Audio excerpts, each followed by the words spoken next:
Hi, it's Lori from Recipe Girl, and today I'm going to show you how to jazz up some store-bought cheese ravioli.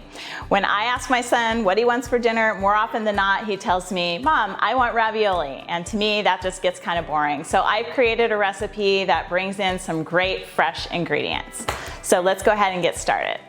The first thing we're going to do is cook the ravioli. So you're just going to open up the package and drop it into a pot of boiling water and cook it to the package directions, which is usually about 5 minutes. While the ravioli is cooking, we're going to make the really simple sauce. So you're going to melt 6 tablespoons of butter in a skillet, and you're going to start heating that. You're going to add some summer fresh cherry tomatoes. And you're going to cook those together for about 7 minutes, just until the tomatoes begin to wilt a little bit and the butter begins to brown. And when it gets brown, it gets nutty and sweet and delicious.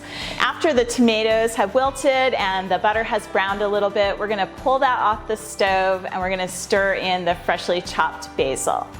Then we're going to go ahead and drain the cooked ravioli, and we're ready to put everything together. So you're going to put your ravioli in a serving dish and toss it with the brown butter and the tomatoes, and you're going to sprinkle everything with a little bit of Parmesan cheese and salt and pepper, and we're ready to serve.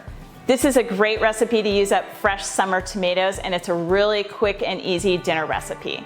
For this recipe and more, visit recipegirl.com.